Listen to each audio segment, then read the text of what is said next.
Chers fidèles, d'abord quelques annonces. Aujourd'hui, le 4e dimanche après l'Épiphanie. Demain, Saint Jean Bosco, confesseur. Mardi 1er février, Saint Ignace, évêque d'Antioche et martyr.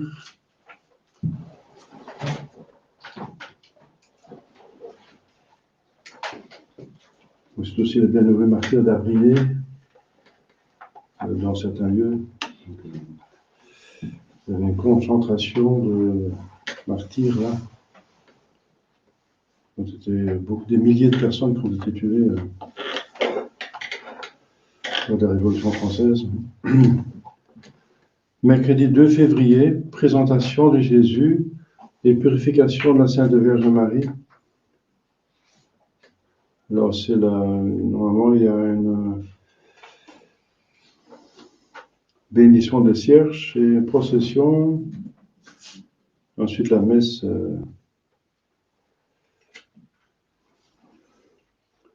Je pense qu'on pourra le faire par ici maintenant. Donc, le mercredi au soir. Oui, parce qu'il y a des personnes qui ont dit. Toutes les personnes m'ont dit qu'elles peuvent venir, donc alors on va faire la cérémonie.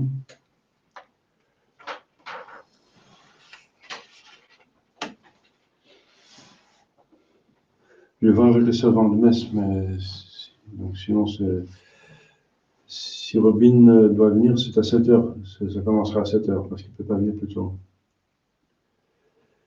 Donc normalement 7h. Jeudi de la féerie, c'est le premier jeudi du mois. Le premier jeudi du mois est dédié au sacerdoce de notre Seigneur Jésus-Christ, qui a institué le sacerdoce un jeudi. Mémoire de Sainte Blaise, évêque et martyr, avec la bénédiction des cierges de Sainte Blaise, il impose donc la bénédiction de Sainte Blaise pour les malades. Vendredi, Saint André, Corsini, évêque et confesseur. C'est en même temps le premier vendredi du mois. Samedi, Sainte Agathe, Vierge et martyr, premier samedi du mois. Et dimanche prochain, 5e dimanche après l'Épiphanie. Et ce serait le dernier dimanche du temps de Noël.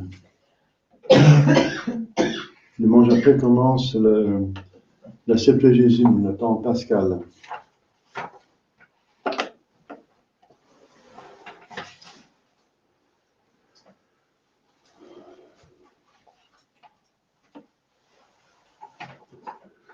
Je serai là donc à partir de mercredi. Je serai ici, à Rangy, jusqu'à dimanche. Ça va être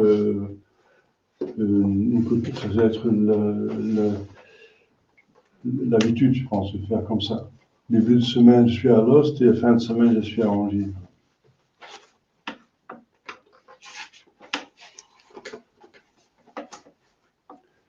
Au nom du Père et du Fils et du Saint-Esprit, ainsi soit-il. Chers fidèles, l'Évangile nous montre Jésus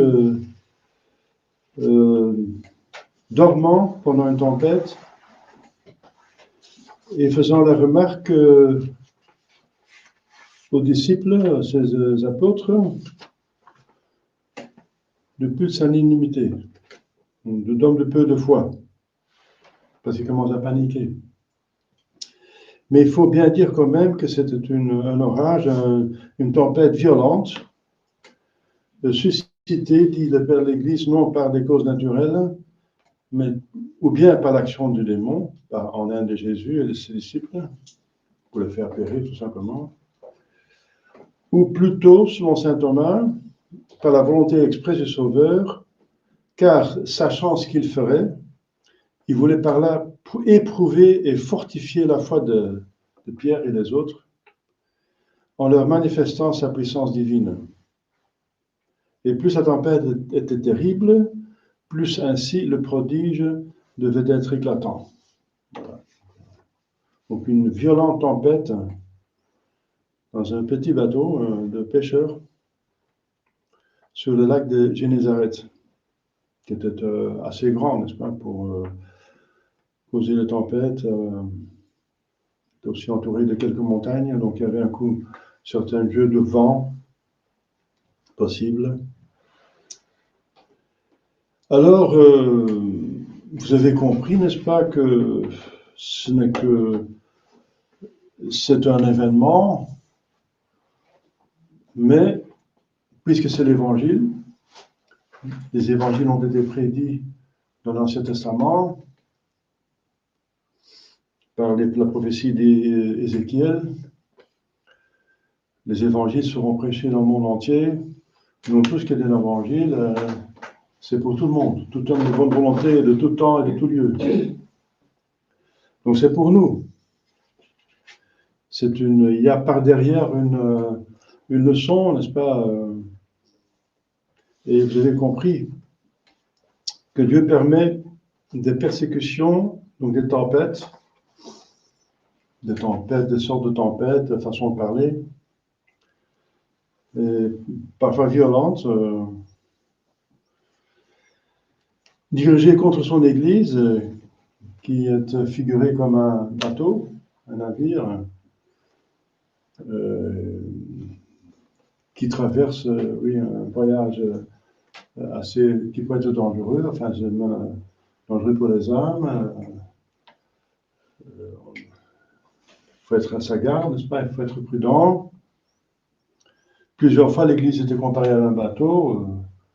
L'arche de Noé aussi, c'était une figure de l'Église qui sauve du déluge du péché. Donc on part, quand on part, on est en sécurité, quand on arrive, on est en sécurité, mais entre les deux, il y a des dangers. Voilà.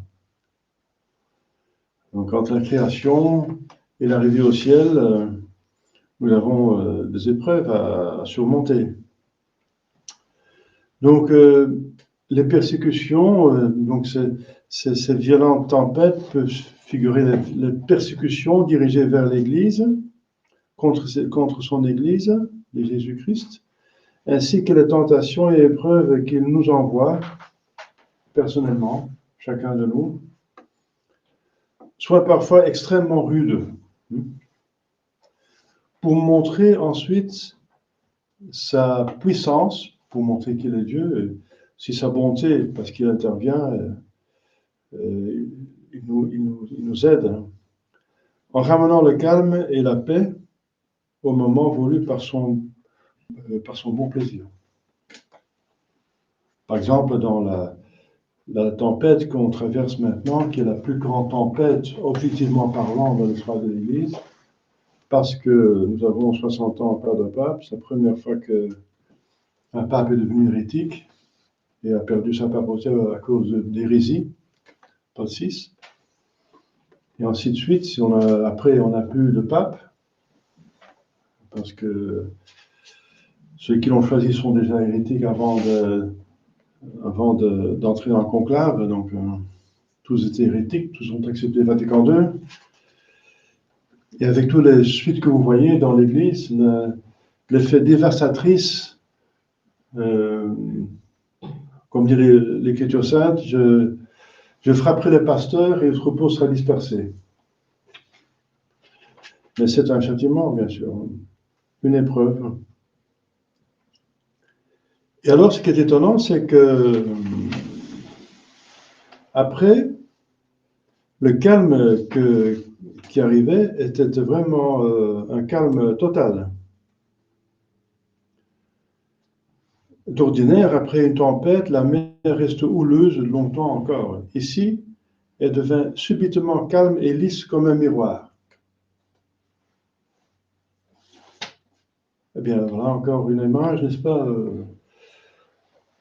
que Dieu a voulu nous proposer devant les yeux. Il en arrive de même quand notre pauvre âme est agitée, ballottée par les tentations et les épreuves. Si nous recourons à Jésus, une parole de lui, un simple éclair de sa grâce nous rend le calme et la joie. Voilà, donc Jésus prouve par cela qu'il est Dieu, une fois de plus, mais aussi que c'est lui la solution de toutes les épreuves, toutes les épreuves et les crises. Je parle de crise de l'Église, disons, crise de communauté, des épreuves individuelles. Et c'est donc un évangile qui est en particulier important pour nous maintenant, qui traversons toujours, n'est-ce pas, cette tempête, et qui est plus violent que jamais. De plus que le temps passe, de plus que la tempête devient violente. Parce que j'ai encore connu l'époque de 70, n'est-ce pas, 80, où la plupart des fidèles étaient catholiques. C'était encore totalement en ordre, finalement. Et c'est la crise dans l'Église, c'est une crise d'évêques et de papes, mais pas des fidèles. Et c'est petit à petit maintenant, puisque justement le poisson commence à pourrir par la tête, que la crise a descendu partout, partout, partout, partout. Dans les années 70, on avait encore l'espoir, avec Monseigneur Lefebvre, de faire tourner le sommet qui a dévié. Et c'est possible. On a eu des papes qui ont dévié, mais pas dans la foi, mais quand même dans les mœurs et dans la pastorale, et qui après ont changé, n'est-ce pas? Où il y avait son successeur qui remettait tout en place. Mais ça n'est pas arrivé jusqu'à présent. On est dans le 21e siècle, n'est-ce pas? Et cette crise a commencé au 19e, déjà. L'infiltration qui est la cause de la crise devait commencer au 19e siècle. On n'a pas tellement senti la gravité, oui, dans la société, mais pas tellement dans l'Église. Dans la société, oui. Les sociétés étaient bousculées par la franc-maçonnerie. Partout, la franc-maçonnerie commençait à infiltrer tous les pouvoirs politiques et le gouvernement. La constitution belge est la plus franc-maçonne de l'Europe à l'époque. Elle est vraiment libérale. C'est incroyable, dans un pays où 90%, plus que 90% est catholique. Alors on voit en même temps la force de la franc-maçonnerie et la faiblesse des catholiques qui n'ont pas agi comme il faut. À 90%, 90% de la population, il faut imposer une constitution entièrement catholique. On est resté avec cette constitution libérale jusqu'à présent. Elle devient pire. Donc c'est une bonne leçon pour l'avenir. Parce que l'histoire va d'haut en bas, de bas en haut. Donc la chrétienté va revenir. Ça c'est sûr, c'est certain. Parce que la papauté appartient à la constitution divine de l'Église. C'est une promesse divine. Et Jésus dit à Pierre, paix mes brebis, paix mes agneaux. Tu es le rocher. Donc, paix mes brebis, paix mes agneaux. Alors, 60 ans, c'est beaucoup. Rester sans pape. Mais voilà. Contra factum non fit argumentum. Contre le fait, il n'y a pas d'argumentation. On accepte le fait parce que, voilà, on accepte le fait, c'est le fait. On constate. On sait que Jésus est Dieu, que Jésus garde son Église, que l'Esprit Saint anime l'Église, qu'elle est indéfectible et infaillible. Et en même temps, on voit cette crise qui dure 60 ans, n'est-ce pas? Donc c'est une tempête vraiment violente. Vraiment violente. Mais il ne faut pas oublier, je reprends maintenant ce que je viens de dire, que de plus la tempête était terrible, plus aussi le prodige devait être éclatant. Voilà. Donc ça, c'est écrit. Ça a été écrit par les pères de l'Église. Donc, c'est un principe de tous les temps. Donc, il faut tenir. Il faut imiter les apôtres quand ils ont fait du bien et éviter leurs fautes. Qu'est-ce qu'ils ont fait de bien? Eh bien, ils se sont adressés à Jésus pour arrêter la tempête. Ça, c'est bien, c'est normal. Mais Jésus les reprend. Pourquoi? Parce qu'ils n'ont pas eu assez de confiance. Ils n'ont pas assez eu de confiance que dans cette tempête violente, Dieu est toujours là, même s'il semble dormir. Ah non, pas semblait, mais il dormait vraiment. Enfin, son humanité dormait, mais sa divinité veillait, bien sûr. Et même si Jésus dort, ou semble dormir, comme il est le cas actuellement, Jésus est toujours actif, bien sûr. On va le recevoir à la communion, on va voir la consécration, et ça là. Il est toujours très actif, plus que jamais, parce que plus que le problème est grand, plus qu'il l'a avec sa grâce. Mais quelle est la faute des disciples? Pourquoi notre Seigneur Jésus-Christ leur reproche la pusillanimité? Parce qu'ils ont pensé qu'il fallait absolument réveiller Jésus, le secouer pour qu'il arrête la tempête. Jésus leur reproche de ne pas avoir totalement confiance. Jésus est là, même s'il dort, tout est en ordre. Il contrôle tout, il vient sur nous, c'est un Père, il faut faire confiance. Voilà. La confiance. Il y a un manque de confiance. Appeler Jésus en aide, oui, c'est bien, mais tout en sachant qu'il a déjà prévu, qu'il sait que ça se passe et qu'il a déjà prévu les moyens de vous en sortir et que vous avez toujours les moyens suffisants pour vous en sortir, pour traverser la crise, la tempête violente.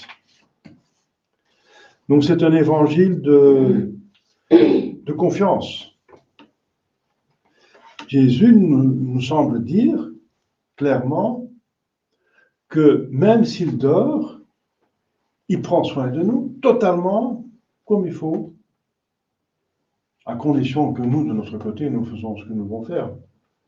Faire en sorte que dans l'état de grâce, prier, invoquer les moyens de grâce. Et voilà, et la Sainte Vierge, qui était envoyée par le ciel pour nous donner des directives plus concrètes, n'est-ce pas? Elle insiste sur la pénitence. La pénitence et le regret de ses propres péchés. Qu'on s'occupe de nos propres péchés. Parce que le monde fait le contraire. Le monde semble justifier les péchés, avaliser les péchés, n'est-ce pas? Promouvoir les péchés, subsidier les péchés.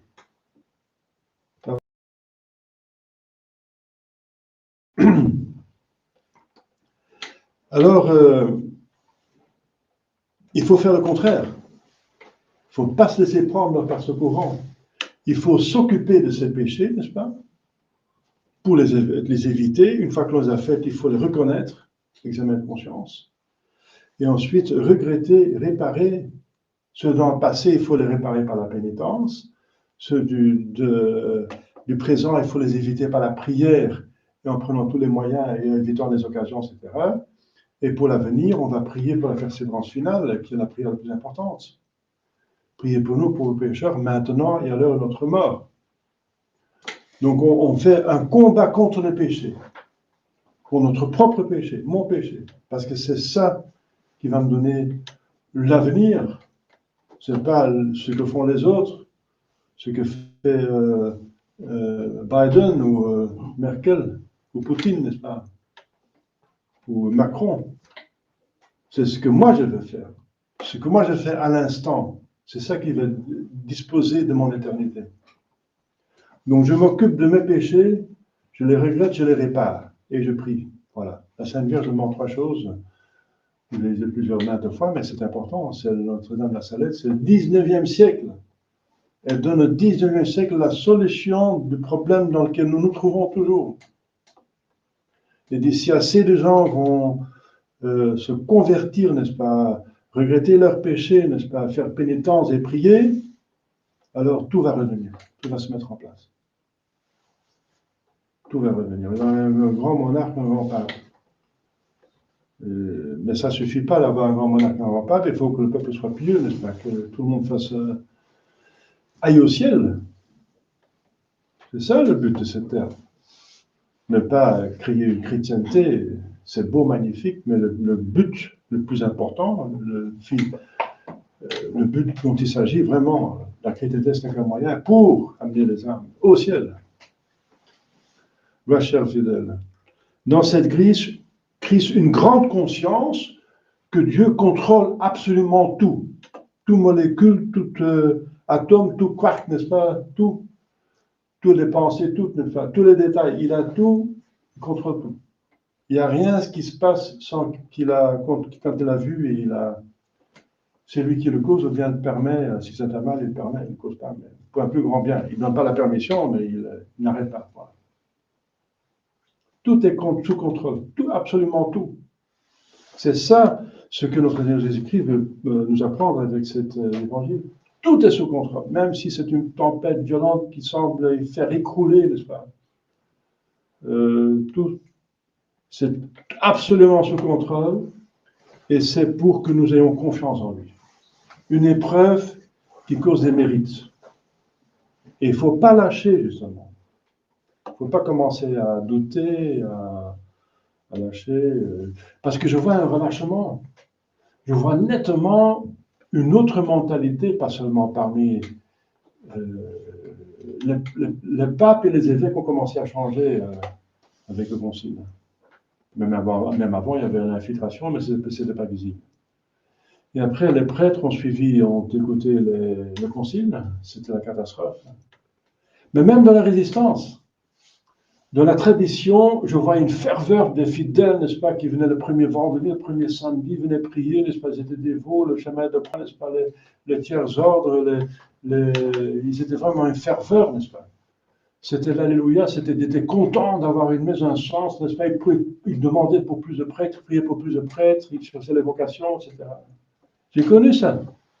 C'est la ferveur, n'est-ce pas, de la résistance qui trouvait, ah oui, l'Église continue. Mais ils avaient l'espoir qu'ils pouvaient tourner la tempête. Ils n'ont pas réussi parce que c'était pas assez. C'était pas assez.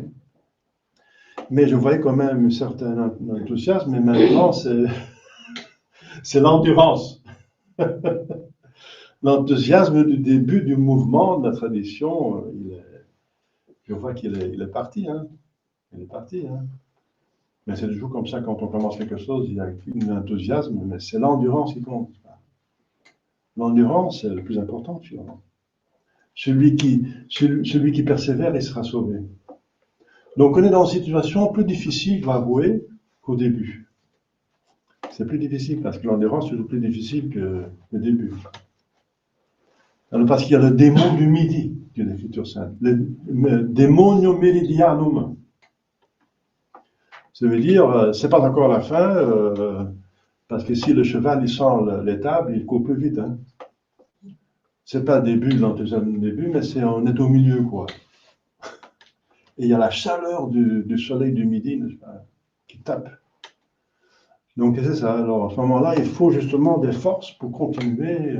Il faut être assidu, n'est-ce pas, au moyen de grâce.